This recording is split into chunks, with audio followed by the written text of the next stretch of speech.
আমি বুঝতে পারছি আমাকে নিয়ে তারা খুব মজা করে। আমি বলি একটা, তারা ইচ্ছা করে লেখে একটা। প্রতিবাদ দেওয়া হয়েছে ছোট্ট করে ছাপতে, ততক্ষণে চরিত্র হননের কাজটা শেষ হয়ে যায়। আমরা অবাক, কেন? মিডিয়া তো জাতির দর্পণ, তবে এটাও ঠিক সব মিডিয়া এটা করে না। এই দুই একজন সমাজটাকে অস্থির করার জন্য, অশান্তিতে ফেলার জন্য দুই একজনই যথেষ্ট। তাদের সকলের প্রতি আমার বিনয়ী অনুরোধ, যা বলবো আপনার পছন্দ হয় ওইটাই প্রকাশ করবেন, প্রচার করবেন। যা বলবো না আপনার মনের মাধুরী আর কল্পনা স্বপ্ন মিশিয়ে আমার কথা আপনি প্রচার করবেন না। যদি এটা করেন আমার উপরে জুলুম হবে। আমার কথা পছন্দ হয় না, আপনি ফেলে দেন, কিছুই প্রচার করেন না। কিন্তু প্রচার করতে হলে আমার কথাটা হুবহু আমার মতো করে প্রচার করতে হবে।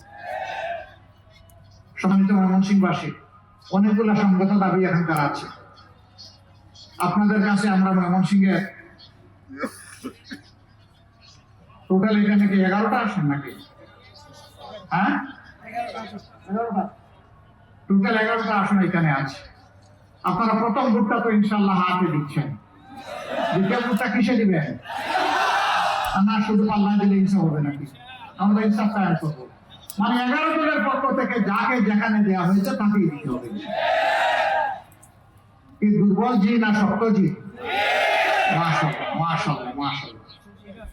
এবার আমি একে একে এই সমস্ত বন্ধুদের হাতে আমি প্রতীক তুলে দিচ্ছি।